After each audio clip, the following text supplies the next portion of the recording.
Maharashtra TV9 news, संकल्प सर्वसामान्यांच्या हिताचा। स्टेम सेल मध्ये संशोधन करू असं सांगून स्टेम सेल विकसित करून ते विक्री करण्याचा व्यवसाय याचा बहाणा करून वेगवेगळ्या कंपनी संस्थांकडून ऑर्डर मिळाल्याचं भासून त्यासाठी लागणारा साहित्य, कच्चा माल यासाठी गुंतवणूक करण्याच्या नावाखाली डॉक्टरांकडून 30 लाख रुपये घेतले। त्याचा कोणताही मोबदला न देता शास्त्रज्ञानं फसवणूक केल्याचा प्रकार समोर आलाय।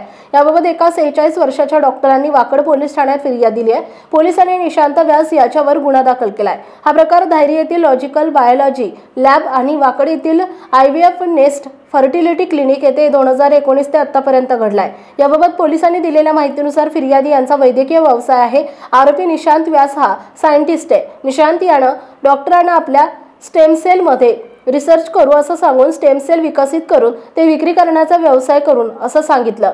वेगवेगळ्या ठिकाणावर वेगवेगळ्या कंपनी आणि संस्थांकडून ऑर्डर मिळाल्याचं भासवलं। त्यासाठी लागणारे साहित्य, कच्चा माल तसेच इतर कामासाठी पैशांची गुंतवणूक करू असं सांगून फिर्यादी डॉक्टरांकडून वेळोवेळी रोखीनं बँक ट्रान्सफरद्वारे 30 लाख रुपये घेतले। त्यानंतरही त्यांना कोणताही मोबदला दिला नाही। आपली फसवणूक होत असल्याचं लक्षात आल्यावर त्यांनी पैसे परत मागितले।